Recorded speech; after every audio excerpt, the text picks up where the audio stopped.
Well, good morning, everyone. The Special Governance, Accountability, and Economic Development Committee will come to order. It is 9:32 a.m. I'm Sarah Nelson, chair of the committee. And we've got a couple people joining us remotely as well. So will the clerk please call the roll? Councilmember Kettle. Here. Councilmember Hollingsworth.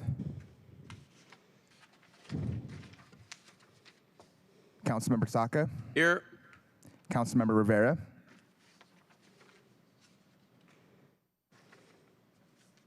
Three present. Could you please take that roll again, because I think that somebody just unmuted. Of course. Councilmember Kettle. Here. Councilmember Hollingsworth. Present. Councilmember Saka. Here. Councilmember Rivera. Chair Nelson. Present. Four present. Thank you very much. On today's agenda, we've got a continued discussion and possible vote on appointment 02930 of Mina Hashemi as Director of the Office of Intergovernmental Relations, and a briefing and discussion of Council Bill 120862, an ordinance related to recruitment and retention of police officers in the Seattle Police Department, making permanent a hiring incentives program in SPD, and amending Ordinance 126654. With that, we'll now move into public comment. How many people have signed up to speak, please?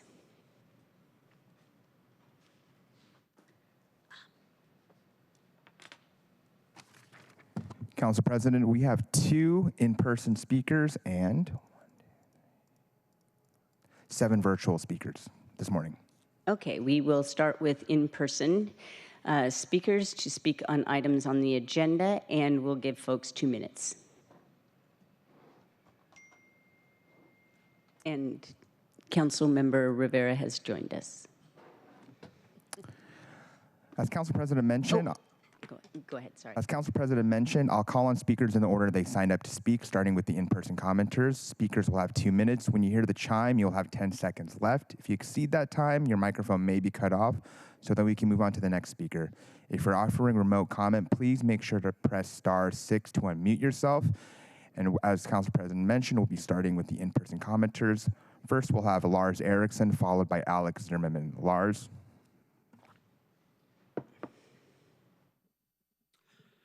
Good morning, Chair Nelson and committee members. My name is Lars Eriksson. I'm speaking on behalf of the more than 2,500 members of the Seattle Metro Chamber of Commerce in support of Council Bill 120862.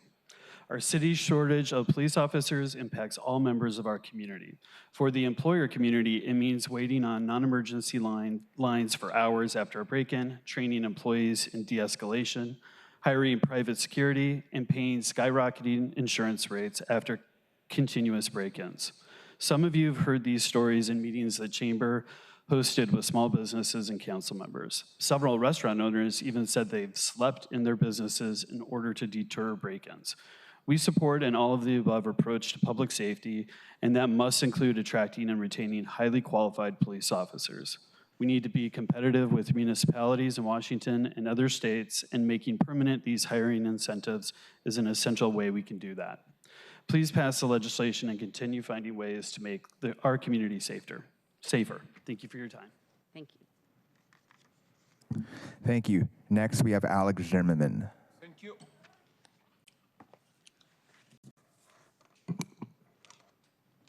Zihai, my lovely damn Nazi. Pause. Gestapo. That is abusive language, which equates to disruptive behavior. You've been warned several times. Please refrain from such speech. Okay, And I will address speak an item about on the agenda agenda. number 62. I will speak about 62. Give me chance. Policeman problem is a serious problem. Go ahead, Teeman. Okay, thank you very much. So last time I remember you give examples of Bellevue police very good. No, Bellevue police not so good. It's not only not so good, they're acting like a Gestapo.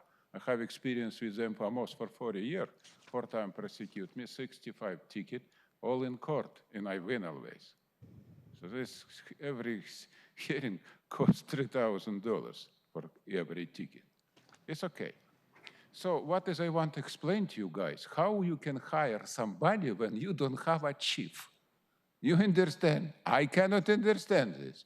And who controls this, everything? Same people what is staying in this chamber for 20 years. Look here, Hansel Harrell and another people, what does he prefer? Assist him, you know what it means, in this chamber for 20 years. You cannot teach new old dog new trick. You want good policemen? We need changes. First, my proposition, and I told you before, we need start hire a civil man for police department. There's only one way what is we can change something. I close involved in last 3 policemen, close involved, and go to every hearing what is possible. They all freaking idiot, low-class professional. For $400,000, what are you talking about? We cannot find one intellectual man who can handle very important and critical department for all city. How is this possible? We don't have smart people around? Or all people around you can hire this idiot? Where is the problem? Who can explain to me? Stand up, America. We need to bring Seattle back to America. Thank you, Alex. Thank you very much. Now that concludes in-person public comment, and we'll move to the virtual public comment. Same rules apply. First, we have Matt Offenbacher. Matt, you have been unmuted. Hi, thanks. Good morning, council members. Thanks for being here bright and early, doing the city's business. I'm a Capitol Hill resident and a small business owner in Soto. And I'm calling today to ask you to vote no on the $50,000 hiring bonuses for police officers. I'm sure you've heard the expression, insanity is doing the same thing over and over again and expecting different results. Every study, including SPD's own studies, have found that hiring bonuses don't work. We've had them on and off for 5 years, and SPD has yet to come close to meeting its hiring targets. Why is this? It's because we're asking officers to do a job they are not suited for and don't want to do. If you've been listening to your police chiefs, you'll know that the police officers are not any kind of solution to the complex problems caused by poverty, housing shortages, and cheap, powerful drugs. $1.5 million for these bonuses this year means that you will have to defund something else by that same amount. So I would love in your discussion today of this bill for you to talk about what you think should be reduced by $1.5 million to pay for these bonuses.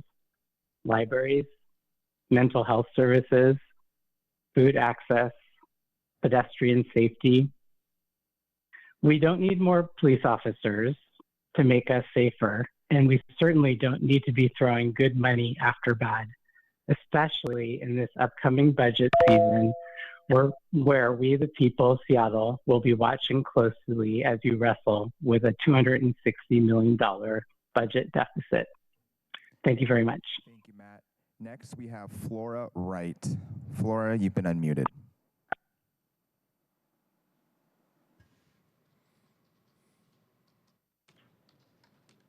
Flora? Hello, can you hear me? Yep, go ahead. Hello. Hello, I'm Flora Wright, a Seattle resident calling in to oppose CB 120862, which would give $50,000 hiring bonuses to cops.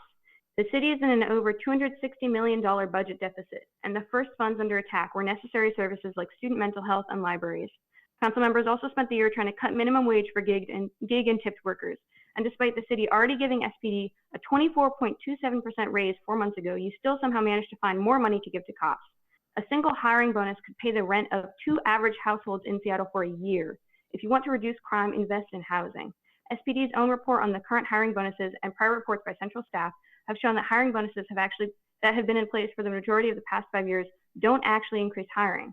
And decades of research going back to the 1974 Kansas City Preventative Patrol Experiment have thoroughly debunked the myth that more police somehow equals less crime or violence. Just one example, Kevin Dave, the officer SPD hired despite a, quote, checkered history, who killed Jonavi Kandula while driving 3 times the speed limit without running his lights and sirens and without a valid Washington state driver's license, received a hiring bonus. Seattle is required to have a balanced budget, which means it's either or between police spending and community investments. Reject hiring bonuses and transfer the $1.5 million for these bonuses to equitable community-based investments that, unlike cops, are proven to reduce violence.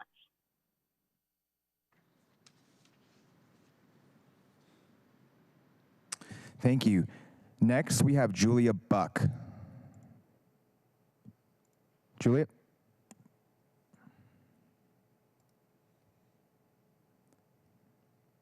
Julia, you've been unmuted. Good morning, Council. My name is Julia Buck, and I'm a Ballard resident. I am calling to suggest that you should all vote no on the police hiring bonuses for $50,000 for transfers.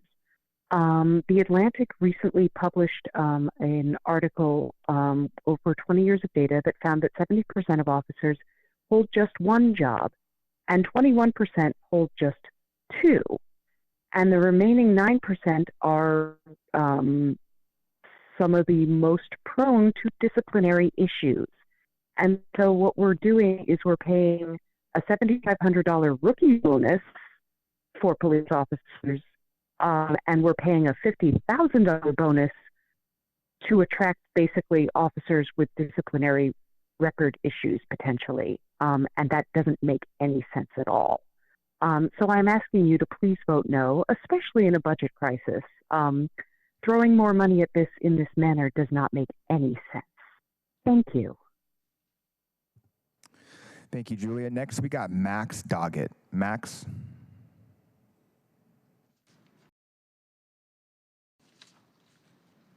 You've been unmuted, Max.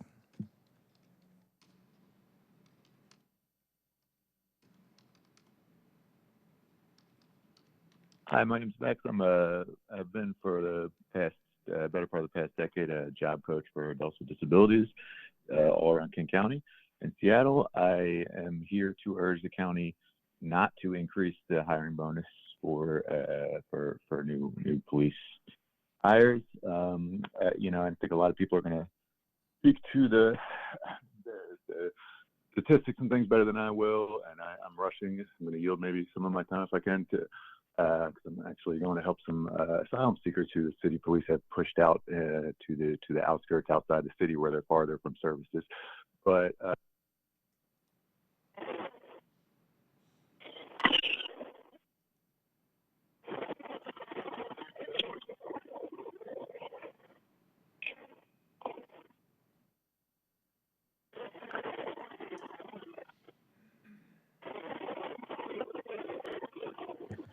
Hey, Max? And we're going to the next speaker. We cannot hear you, Max, so if there's something wrong with your mic.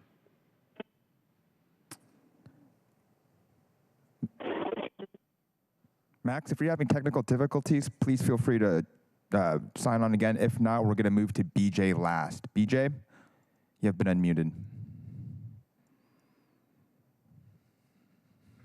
Good morning. My name is BJ Last. I'm a Ballard homeowner. I'm also calling on council to reject CB 120-862, which would give SPD department hiring bonuses of up to $50,000.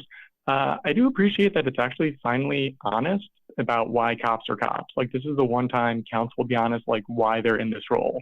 These aren't people that are there if they want to, like, help community or do the right thing. It's because they're in it for the money. This is SPD's own finding that salary was the most important factor in applicants' decision to become a police officer. So hooray, we're actually being honest about who it is that we're giving guns and pretty much immunity to give violence against people. But what's really kind of funny is even with them being swift mercenaries, bonuses don't actually work to attract cops. We've seen this time and again with SPD study, Central Staff study, and others that the hiring bonuses don't work. It's kind of easy to see why, because these bonus structures actually tell existing cops to leave. If you're a current cop on SPD, you just got your back pay from the new SPOG contract. So you can go to another police department now, collect a bonus, and in 2 years, come back to Seattle and get another $50,000 bonus. So you're telling cops to leave because it's not like that would even impact their pension, because their pension is statewide based on years of earnings, regardless of the department that it's with. This legislation also tells new recruits not to bother joining SPD because their bonus is so much smaller. They might as well join a different department and then, maybe come to SPD in a few years to get that bigger bonus. So this legislation, hooray, potentially tells cops to leave because we could actually finally get rid of some of them. Then we'd have more salary savings that could actually go to other departments. Of course, you'll never do that. You'll just keep throwing money at the cops, even though they don't make anything safer. So reject cop bonuses.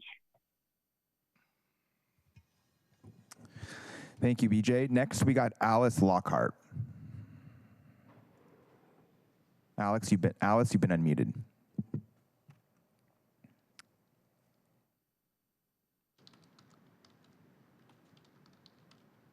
Good morning.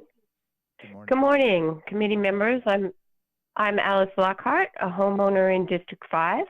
I'm calling to express my confidence that this committee is as concerned about fiscal responsibility as I am. Committee members, next month you will be faced, most of you, with your first budget season, dealing with the hard questions of a budget shortfall of over $200 million. I'm sure you will agree that now is not the time to commit funds that are not there.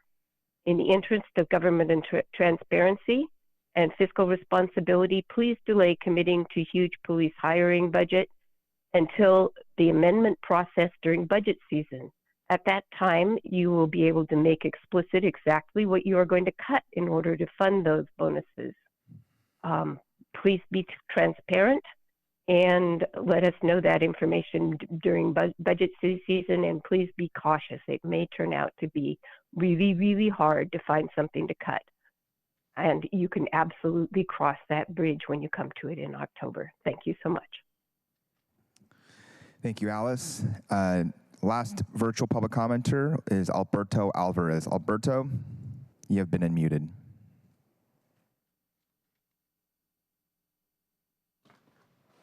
What are we doing here? The Sarah Nelson Council seems only focused on regression. Millions in back pay to police, a blank check for police harassing Black, brown, and LGBT sex workers, and now millions in bonuses for rehiring officers. You have squandered this entire year on the grievances of NIMBYs and the Officers Guild. Can this council name 3 good things they have done for the average working person in Seattle? Any word on affordable housing?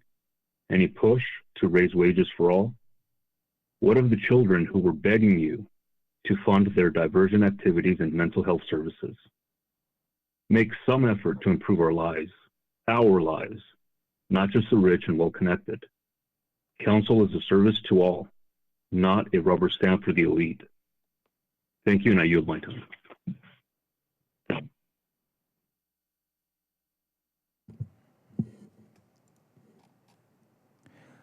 We've reached the end of the list of people signed up to speak, and public comment is now closed, Council President.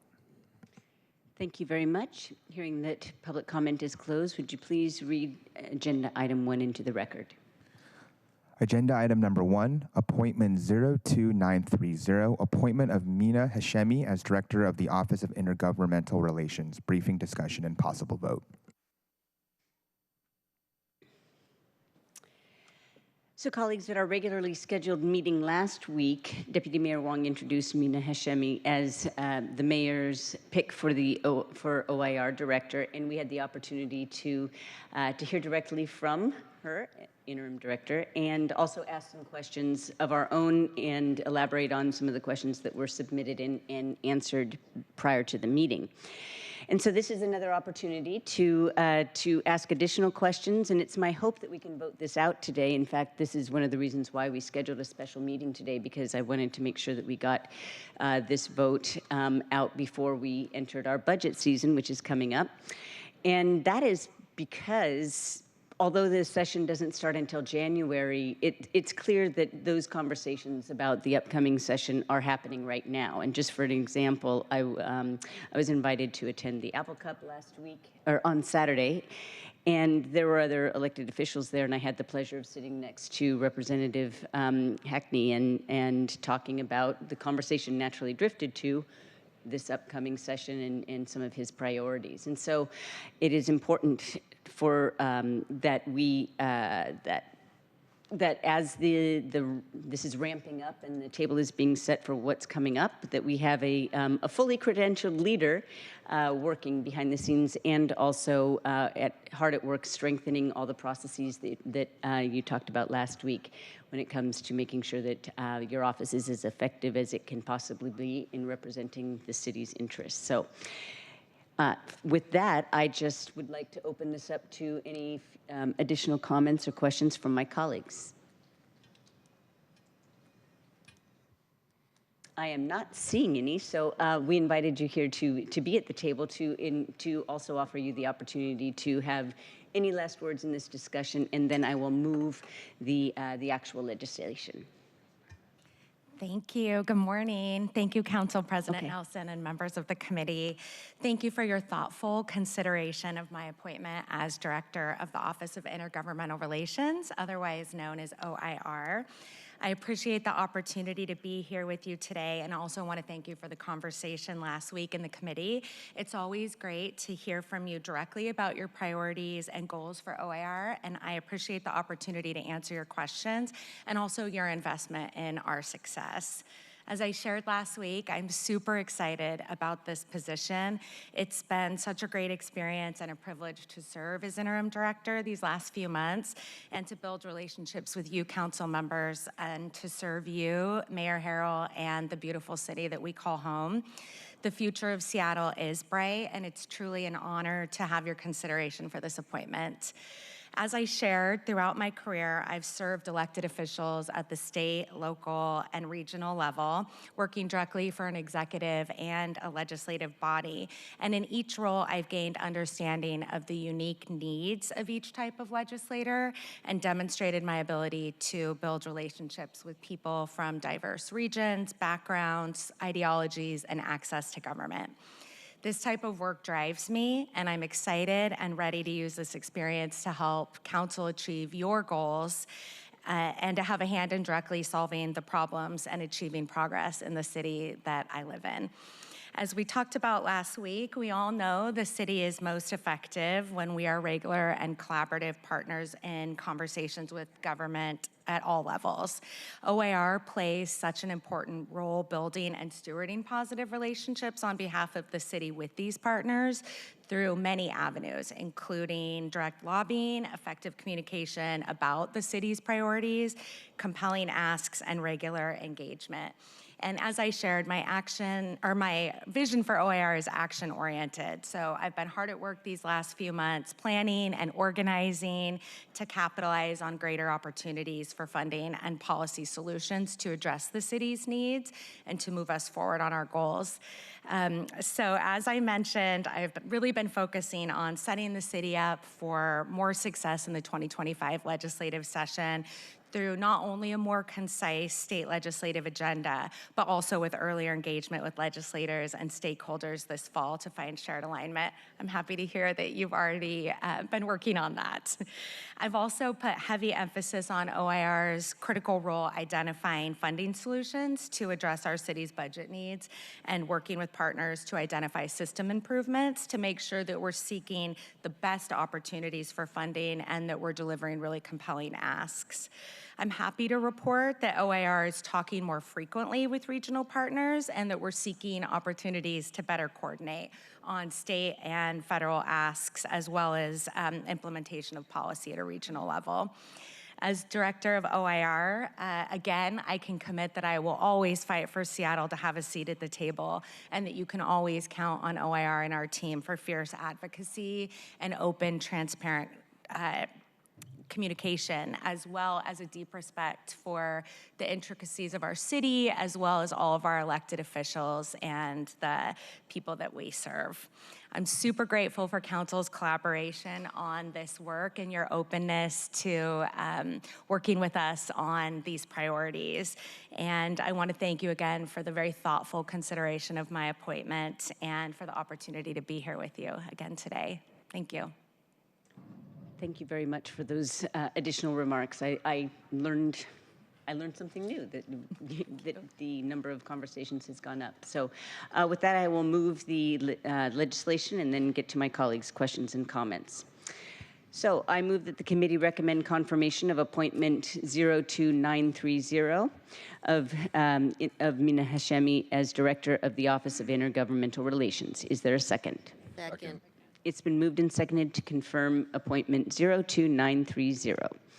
Councilmember Kettle, you had a question. Yes, thank you, Chair Nelson, and thank you, Ms. Hashemi, for being here again. And I really appreciate our conversations that range from the international, spent a lot of time on that, and down to tribal government, Native community, which is fantastic. And what's really fantastic is, in order to solve our challenges that we face in public safety, public health, and homelessness, we really need to be in sync with the county and the state. It's got to be a three-pronged approach. They need to understand our needs and the changes that have happened due to different pieces of legislation and so forth, and just changes on the ground.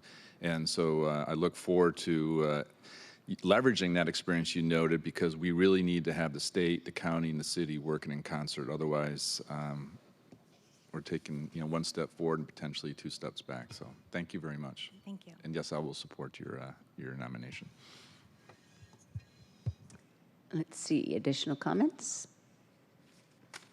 I would like to note that it seems like the state legislative agenda gets a lot of attention, as it should. However, you have staff that are working very hard daily to support council members in their work on regional committees. So I really want to note all that hard work that often goes unnoticed or unremarked upon, but it's really important to prepare us for the content of those meetings, and also the executive's position, et cetera. And also, we are all members of two sister city organizations, and so therefore that is also very important, because we've got a lot of good work that broadens our horizons and also enriches us when it comes to understanding what's going on in other cities, best practices, et cetera, that we could institute here. And of course, on one of my sister city trips to Christchurch, Tim Rainin of OIR's Tribal Relations was a key member of that delegation. So kudos to all of the work that your office does, and I really look forward to engaging further on the legislative agenda as it's developed, finalized, presented, and voted on by this body, and also just continuing to work with your fantastic team, not just in Olympia, but every day right here. So I really appreciate your work.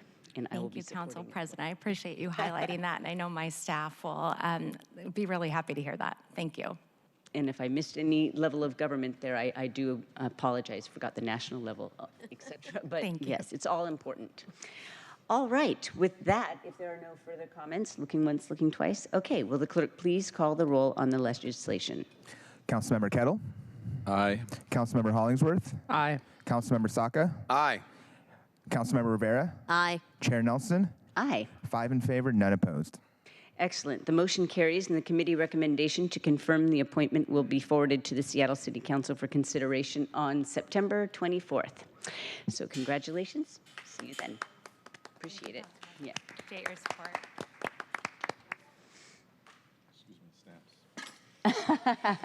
Right. All right. Will the clerk please read item 2 into the record? Agenda item number 2, Council Bill 120862, an ordinance related to recruitment and retention of police officers in the Seattle Police Department, making permanent a hiring incentives program in the Seattle Police Department, and amending ordinance 126654. Briefing and discussion.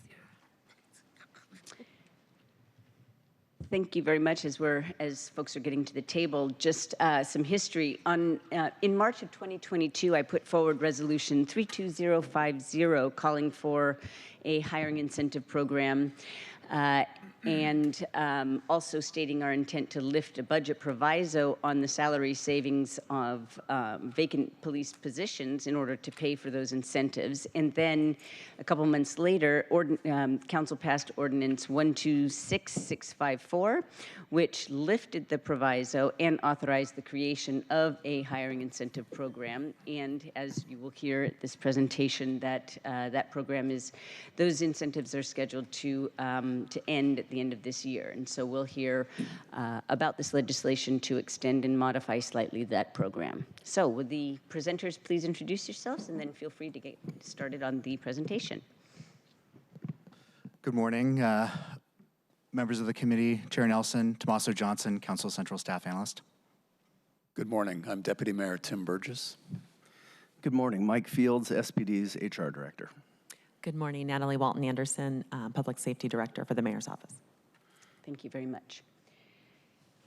The executive does has a presentation, but would you like to frame the discussion here very briefly, or were you? I think I'll let them take yeah. it away, and then I'll come back in if there's other things to add. Thank you. Perfect. Thank you. Good morning, committee members. We're delighted to be here this morning to give you perspective on this legislation that is before you. I think, as you all know, we need more police officers in Seattle. We are somewhere between 300 and 350 short of the ideal number of officers that we can deploy in our city. This legislation helps by offering higher incentives to lateral transfers. Individuals who are already commissioned as police officers and want to transfer to the Seattle Police Department. It increases that incentive to $50,000 from $30,000. It also continues the $7,500 incentive for first-time recruits who are joining the department. And then finally, it makes this program ongoing. Next slide, please. We just covered this slide, so we'll go to the next slide. Thank you. This slide shows the number of recruits by month. In July, we reached a high of 446 applicants, which is the highest number since back around 2013. The previous most recent high was in January of 2021, when 428 new applicants applied. As you look at this chart from March of 2024 on, I think it's significant to note that the new contract with the Seattle Police Officers Guild was signed on March 14, and we saw an immediate surge in applications. Next slide, please. This slide graphically shows the problem we're attempting to address. We are averaging in the current exam cycle for police officers 1 lateral applicant per day. And I'm going to turn to Director Fields, have him talk just for a moment about why lateral transfers are so attractive to the city. It's just worth mentioning that lateral hires are field deployable significantly faster than entry-level officers and are really the most efficient way to address our staffing issues. The total training time for a lateral is approximately 22 weeks quicker than entry level, meaning that lateral hires are out in the field much more quickly. I do think it's worth mentioning that laterals are held to the same standard as entry-level candidates in terms of completing their training checkouts and backgrounding standards. However, their previous law enforcement experience allows them to be out in the field much more quickly. Next slide, please. So this slide shows the competition that we face in hiring police officers. You'll see in the far right column, we're suggesting raising the incentive for laterals from $30,000 to $50,000. That will move us ahead of Everett, Federal Way, Des Moines, and Mercer Island. Next slide, please. We conducted a survey last year of new applicants to the police department. 60 respondents to this survey, and all but 2 of them suggested that incentive pay had some level of importance in their decision to become a police officer in Seattle. 23% ranked incentive pay first or second in importance, 41% ranked it third, and 36% ranked it as fourth or fifth. But only 2 of these 60 individuals did not give any rank to incentive pay. So in order to be competitive regionally, we want to continue the hiring incentive program and specifically increase the incentive for lateral hires. Thank you.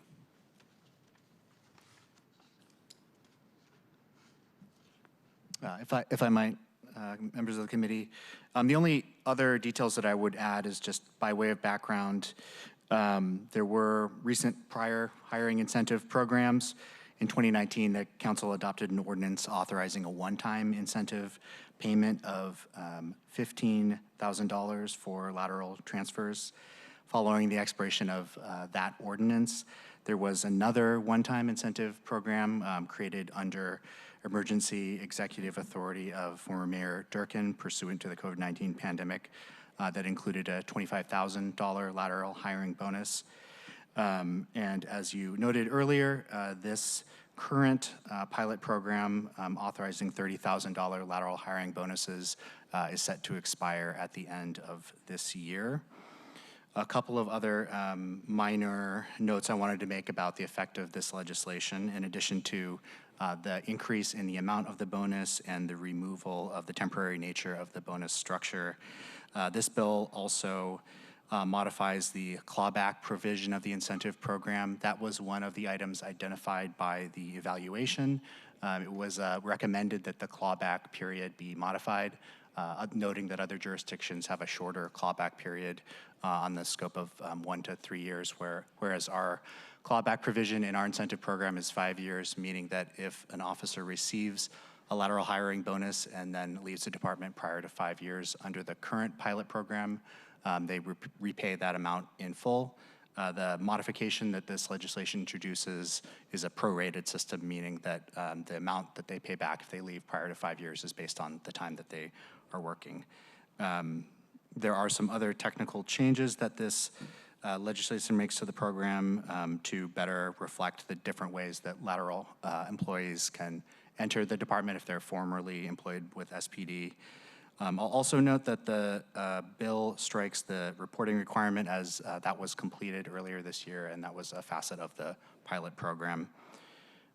Briefly on the fiscal impact, the summary and fiscal note for this legislation identifies a $1.5 million annual ongoing cost, and also identifies that that amount will be paid out of SPD salary savings. Those salary savings are expected to be ongoing, at least into the near term, and that funding structure is expected to be reflected in the executive's 2025-26 budget when transmitted. Thank you. Thank you. Is there any further information you would like to share? No, happy to respond to questions. Okay, so I'll just start a bit. Tommaso, you mentioned the answer to my first question, which was is if the funding source was still going to be the salary savings from vacant positions. So I'm understanding that that is the case. So, okay, great. And yes, based on the information that we have available at this time. Right. Yes. And that is important. So that money is already allocated for this purpose. So I had a couple questions about the slides. On slide 3, could you pull up slide 3, please? I am wondering, go on with slide 3. Well, if you can accompany. So I'm looking at the jaggedy, the up and down line of applications. And to what do you attribute the decline in applications between July and August from 446 to 378, which is a net negative of 68, and that's the first monthly decline since February 24th, and the largest decline since September and October 2022. I'm mostly just asking a question of how do you have ways of accounting for the up and down nature of the applications month to month? I think that as you look over the multi-years that are reported here, we see that kind of fluctuation each month. I don't think we could tell you precisely why the number of applicants went down in August. Mike, do you have any insight? I would just speculate that the reason we're seeing it go up and down over time, and including recently, is a function of the testing windows that we have. 4 testing windows a year. And I think, as you all know, that's going to be changing, where we'll be getting registers every 2 weeks starting next month, which will be very helpful for lots of reasons. But we can dig into the data more closely, but I suspect it's a function of when that testing window hits relative to a given month, and it might skew the data that way. Okay, that makes a lot of sense. I was wondering if it had to do with any marketing efforts, like an ad placement or something like that. Do you try? Is that discernible in the data at all? There's been no material change in the ad placement volume. We continue to test messaging in advertising, but the volume of advertising has pretty much been consistent. Okay. I would just add, Council President, that the rate of daily application, which is, of course, a different metric, continues to stay high. So I do suspect that it's a function of the testing window lining up with particular months. Got it. Thank you. The other significant bump on that slide is, as mentioned, in January of 2020. When was that? 2021. Yes, and that was following the previous or the penultimate hiring incentive program, I believe. And so because hiring takes a very long time to actually, because the application process is so long, it's difficult to track whether or not a hiring incentive program is successful. There have been comments on the notion that they don't work based on a report that came out at the beginning of mid 2022, but that was before we could actually see the hirings from that bump resulting from the institution of a hiring incentive program. So I continue to believe that that hiring incentives in general are necessary to ensure that we're competitive with neighboring jurisdiction and we're all fighting for the same recruits. Are there any comments or questions from anybody else? Go ahead, Councilmember Saka. All right, thank you, Madam Council President, and thank you for being here today. Really appreciate this presentation and more data to support and help empower and inform our decision making here. I've long been calling for or commenting and noting that, yes, we need to improve and streamline our hiring of officers, but we're not going to hire 400 to 600 more officers to get us to appropriate staffing levels merely by attracting those entry-level recruits. And we need to supplement entry-level recruits with a significant number of lateral hires for the reasons mentioned. Also, the experience as well in dealing with members of the community. But I appreciate the data that you gave to I guess, buttress that point, including the total number of time to ramp someone up, essentially. If that is a lateral, is 22 weeks quicker than an entry-level officer. So very important. And, I think these incentives will help us better achieve a comprehensive, thoughtful balance to how we go about restoring our officer staffing levels. You actually took one of my questions, Council President. It was an excellent. I was wondering the same thing in the 5. So maybe I'll approach it from a slightly different angle. On that slide there, slide 3, there is, as Council President noted, a notable decline from July to August, and this is a snapshot. It's a 5-year roll-up, and at a quick glance, all but 1 year from July to August, it looks like there was a decline of some sort. Although this year it is more substantial than prior years, for sure. So in addition to just being curious about why, it sounds like there's no, strong view on that right now. Would also be curious to better understand how that number, and this data just more broadly, compares to the application data at neighboring jurisdictions.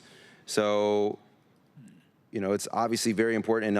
And on a later slide, slide 5 to be exact, it shows how the incentive program stacks against neighboring jurisdictions in Seattle, which makes a lot of sense.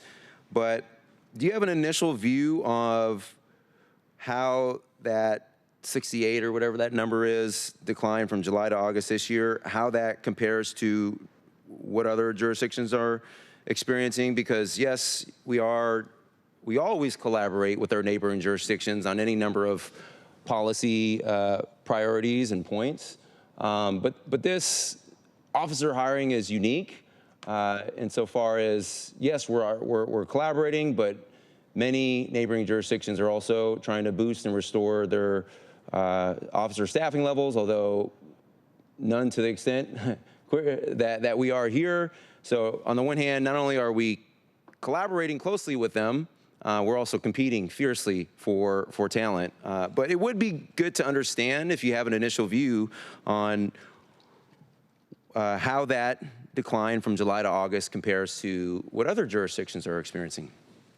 Councilmember Saka, we don't have data from surrounding jurisdictions as to the number of applicants they are receiving.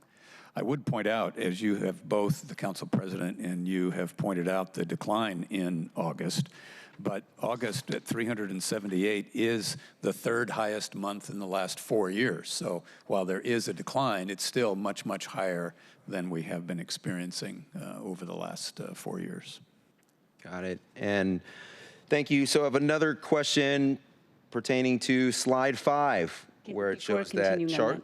I'm sorry, can I just add to that, just to wrap up that issue? That is a very good point, Deputy Mayor, and I do note that since, the good news is that line has been going up since April of 2022. And that is when we started talking about hiring incentives to begin with. I'm not going to say that it's because of the council or anything, but the line is going in the right direction when it comes to growing the pool of applicants, which is the first step toward actually hiring folks. Yes. So, go ahead. Thank you, Madam Council President.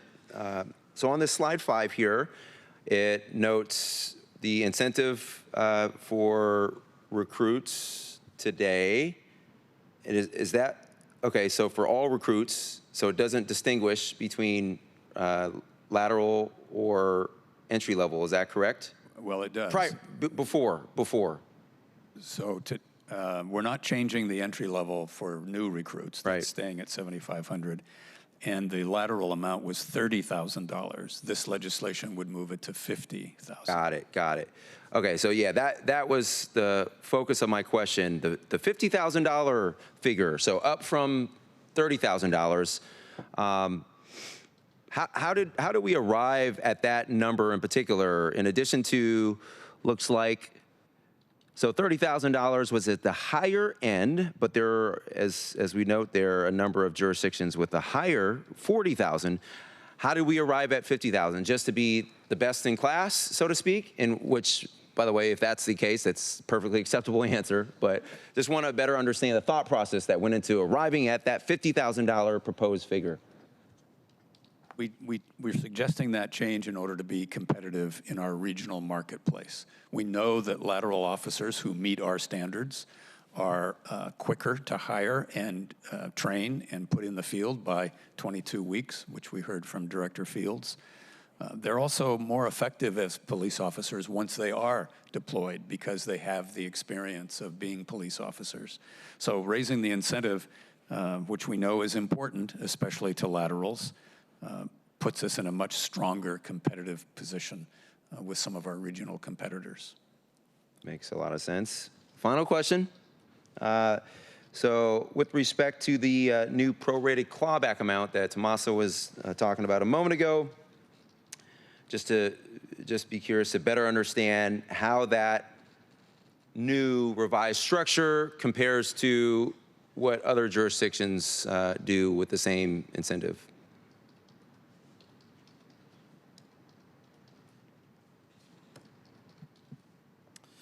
I'm just refreshing my memory. There was some information provided, council member, in the memo that was transmitted in February.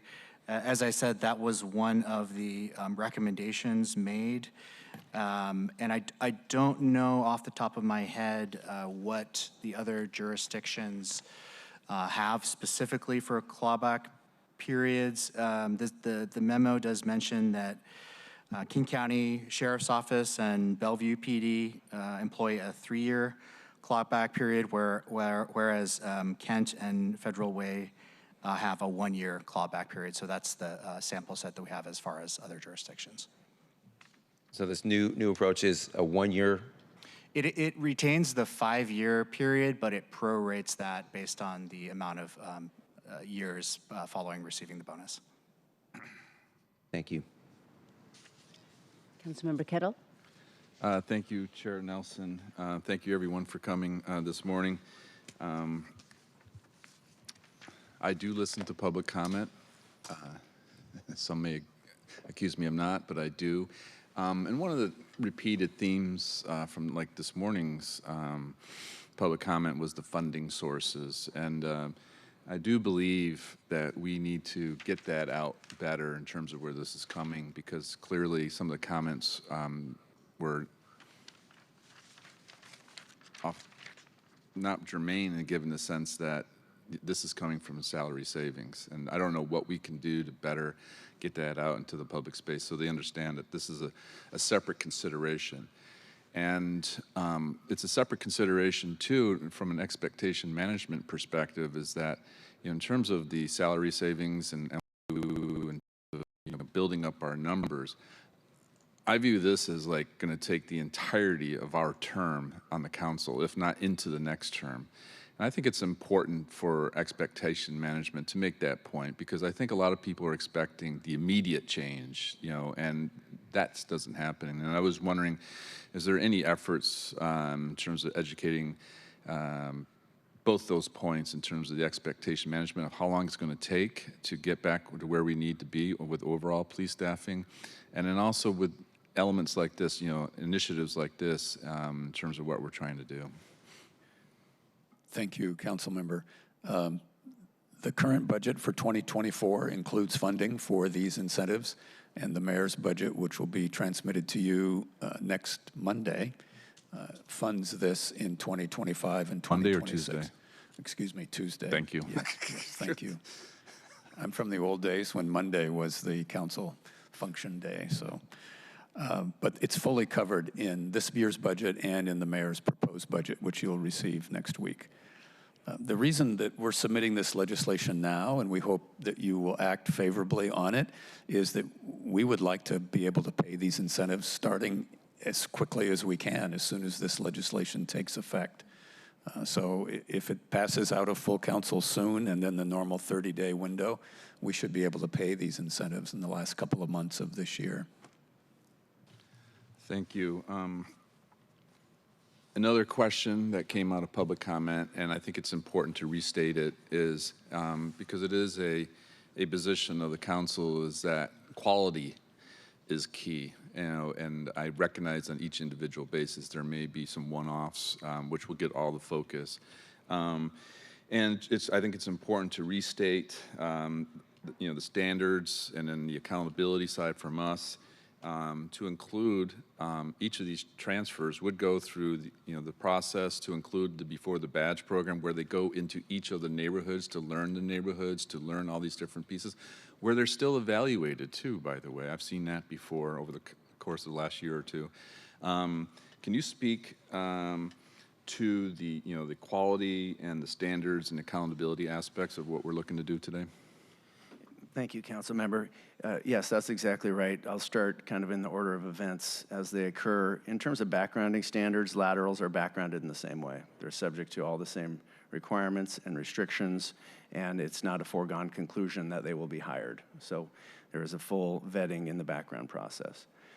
In terms of training, although it's a shortened time period, laterals go through a field training process that culminates in a checkout process. And until you meet that checkout process, which holds them to the same high standards that we hold entry-level officers to, they are not field deployable. And if they do not complete that process and do not successfully check out, they can be separated on probation. Thank you. It's an important point. I always appreciate Mr. Johnson's memos from central staff. Thank you for those. And I notice basically you're taking the September one in a lot of ways as an update from your February memo. And in that memo, you talked about how respondents to the survey who are looking to transfer to Seattle were also looking at other local agencies, to include 18 that were mentioned, include some that were essentially out of state, LA, Houston, New Orleans, and Honolulu. I wanted to ask the converse of that in terms of these applicants, where did they come from? Like in terms of like this February, and you can, I don't need exact numbers, but for these transfers, where are we seeing them come from? Are they coming from across the country, the West Coast, or here locally in Washington State, or even here in Puget Sound?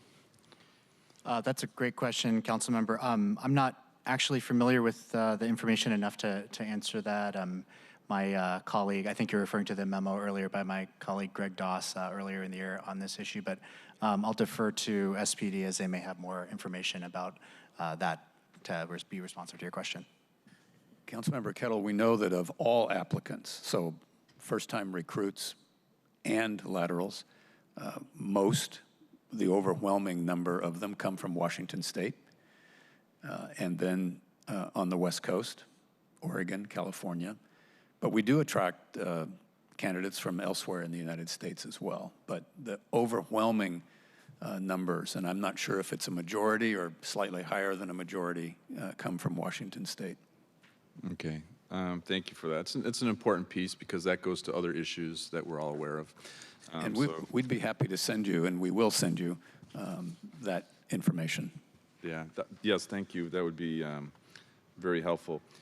And I just wanted to close with, the idea that recruitment is retention and retention is recruitment, all different programs that kind of cycle around and, can be recruiting newbies in the sense of they can anticipate in the future. So I really appreciate having a broad approach to what we're doing.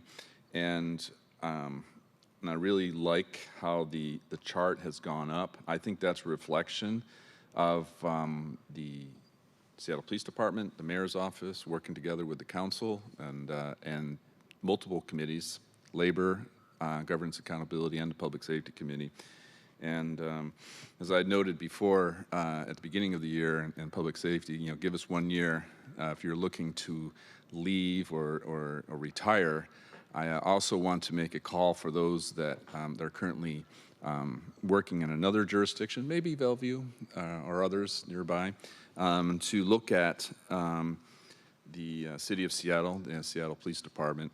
And I think that the environment is such, particularly with our SPOG interim deal, the recruitment bill from earlier that came out of this committee, not to mention the automatic license plate reader, street racing, the score jail bill, obviously also currently soda and soap, and starting this week, the real-time crime center and CCTV. It shows a commitment to achieve my mission of creating a safe base in our city and doing it with accountability and standards as well. So thank you very much for coming. Thank you. I'll just share one other comment. Mayor Harrell has said many, many times how proud he is of our Seattle police officers and the work that they do every day. We think we have the best police department in the state, if not the United States. There's one other part of this incentive program that I'll mention, and that is city employees who refer an individual to be considered as a Seattle police officer, and that person is hired and successfully completes the academy and the field training program, can receive a $1,000 referral fee. That's eligible to every city employee except those who work for the Public Safety Civil Service Commission or are part of the recruiting unit in the police department. But it's a nice incentive for city employees to refer friends and neighbors and others that they know who would like to be police officers and would like to join the best police department in our state. Councilmember Rivera. Thank you, Council President, and thank you all for being here. I appreciate my colleague, Councilmember Kettle, underscoring that this money is coming from salary savings, so we are not going to be cutting something in order to pay for this. I assume that the permanency, the change in the permanency is we will always assume that we'll have some salary savings because there are folks that wind up retiring, et cetera. And so there's always some amount of salary savings that every department carries from year to year. So I assume that this will continue to be taken out of that salary savings and not a different program at the city. So thank you for confirming that. And I will also say that these are one-time incentives. These are not ongoing incentives. So this is really to try to get folks in now and continuing to hire more folks. And I do want to say in terms of police staffing levels, because I hear the number, you know, it fluctuates between 300 and 400 or something to that effect. But I will say that that's just the overall number. As I continue to speak to North Precinct, for instance, I know that we have about approximately 20 officers on any given night available at North Precinct. And so I think that's really important because that other number seems higher. But the fact that of the 300 to 400 officers that we are down, we really only have 20 available at any given time at any of these precincts, which I think is something we need to talk more about in those numbers, because we've had, as you know, Deputy Mayor, some crime on the north end, more recent crime. Or I should say there were a couple of shootings. We've had crime all along. And our ability to be able to address the crime that happens, we can only do so if we have the officers there. And if we only have 20 officers, you can see how quickly it hinders our ability to address every single thing that is happening. And we're seeing more violence across the city, particularly of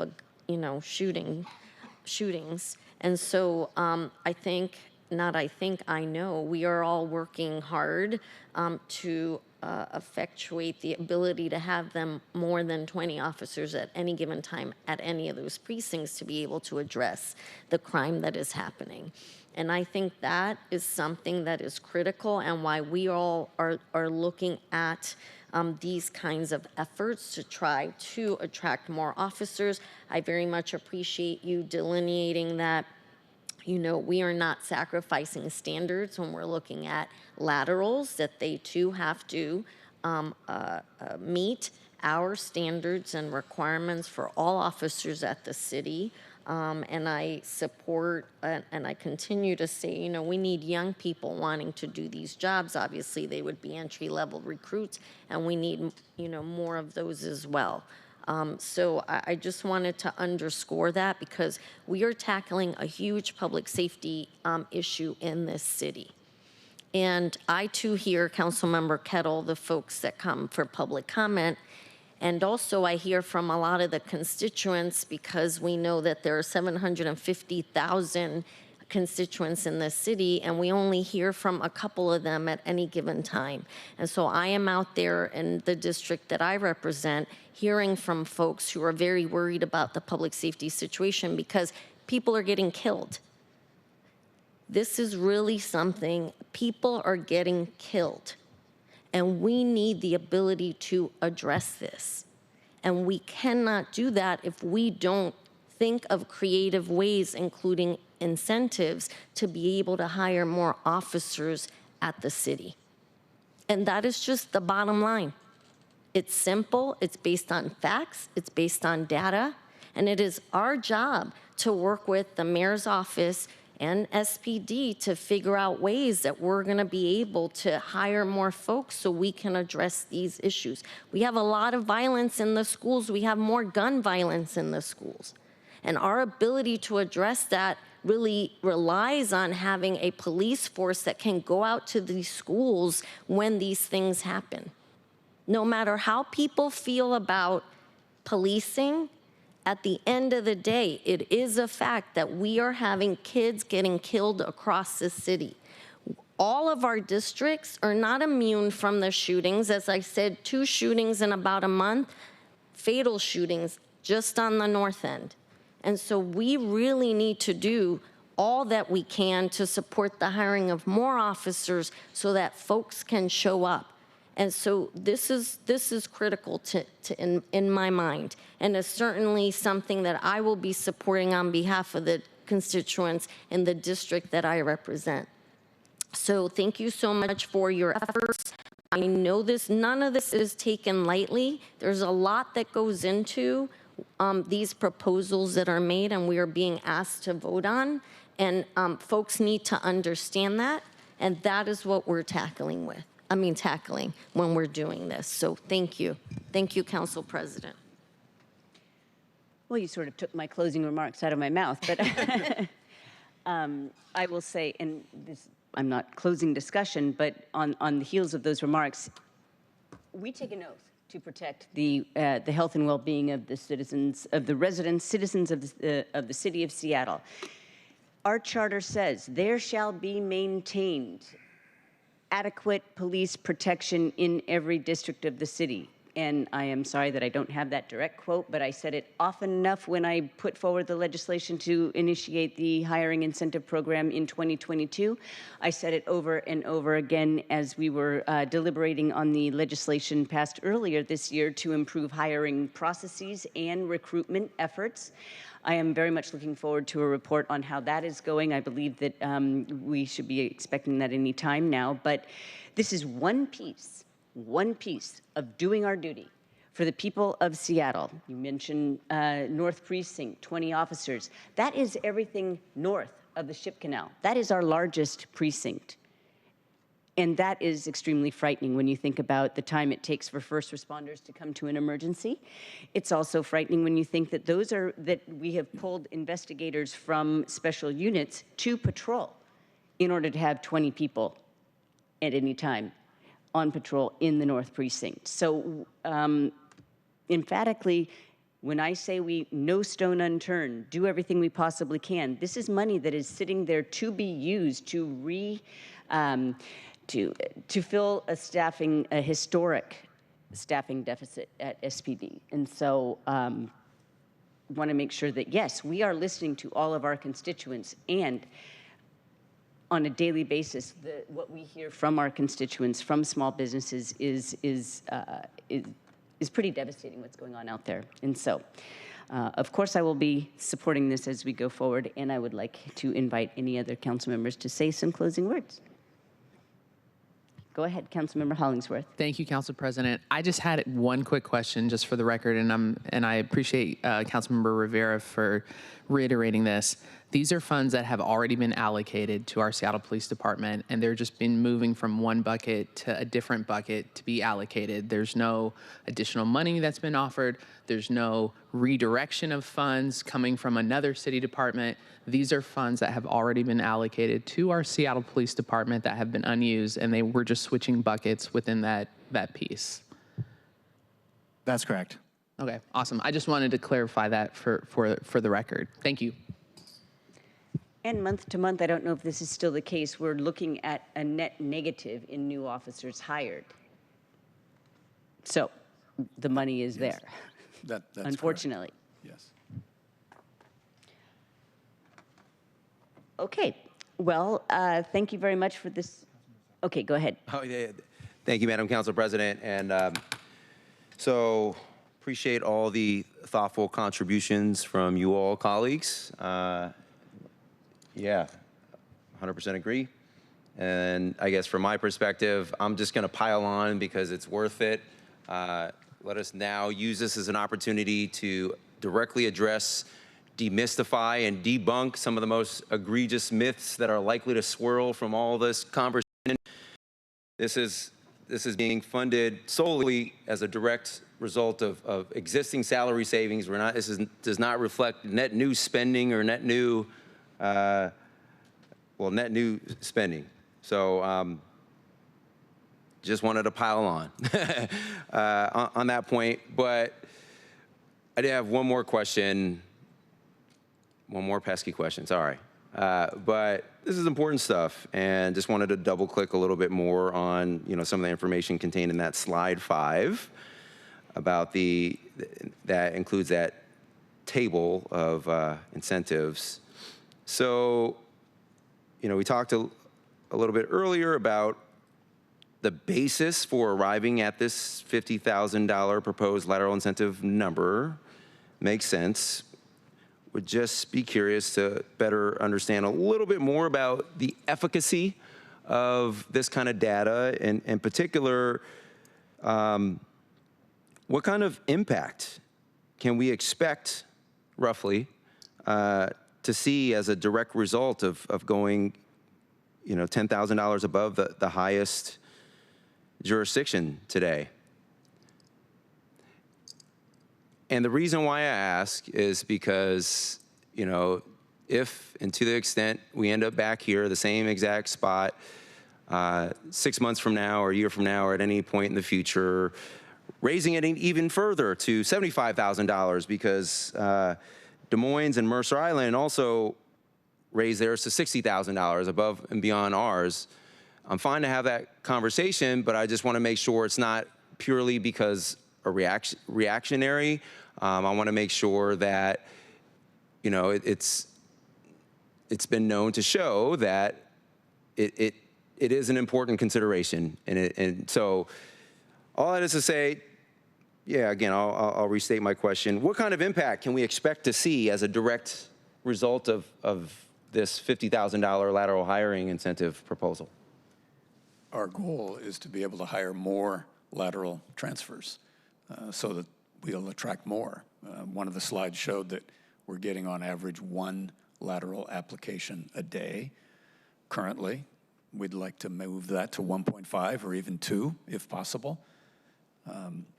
As to your comment about the future, there are some California cities that are paying incentives close to $100,000 today. This whole challenge of hiring police officers is not unique to Seattle. It's happening in the entire country and especially in major cities. Some analysis that I've read shows that we're maybe a little worse off than many of our competing major cities, but it clearly is a challenge. And so far this year, we're still losing more officers than we are hiring. So we're still in a net deficit. So we need, as Council President Nelson just said, to use every tool, every incentive, every opportunity we can to increase the number of people who are applying so that they can go through the background and the field training that Director Fields referred to. But even out of, 100 applicants today, we will be doing really well if we hire 2 or 3 of those people. It's a challenge, and we're up for the challenge. We're working hard. The police recruiting unit is working really hard. They're bringing on retired detectives to help with the backgrounding process in order to speed it up.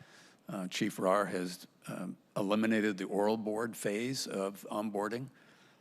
They've hired outside service bureaus to help with some of the technical verification of employment and credit history and criminal history, those types of things. So they're taking lots of steps to improve that onboarding process in terms of time.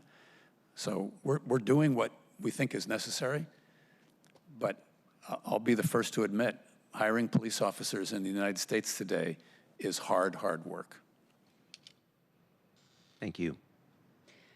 Thank you for talking about some of those changes. I didn't realize that some of those changes were happening, and I'm glad to hear it. And again, I would like to, offline we can talk about ways of transmitting that information to council also, because I think that falls within some of the things that reporting requirement of the incentives or the recruitment and retention legislation was asking for, because it's really good to know what else is happening besides just money. And then I would like to say that before we get too far or before we close, I wanted to mention that this is in my committee, our committee today, instead of public safety, because this is urgent, because it was recognized that this program is ending, and our responsibility is to, again, protect the well-being and safety of the people of Seattle, and also because the Public Safety Committee was absolutely chock full of other legislation. So I do want to mention that earlier, Councilmember Chair Kettle did ask to be a co-sponsor of this legislation. I wanted to put that on the record in a public meeting as well.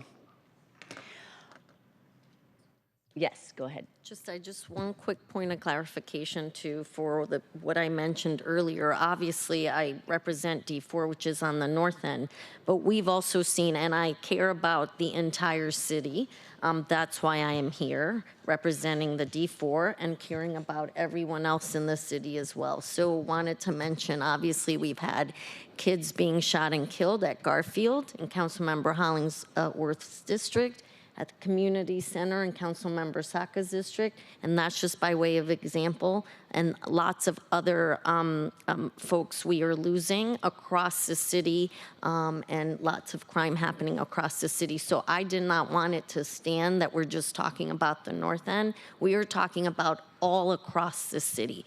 And those of us that represent particular districts, we are here to represent our districts, and we're here to represent all 750,000 approximate residents of Seattle.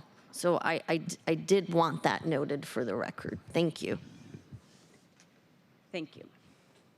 Okay, with that, well, let's end this discussion, and we'll take this up again in our special meeting on September 23rd, correct?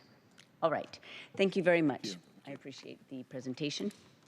And if there's any questions in between, go ahead and ask them so we can get them all on the table before a vote before budget.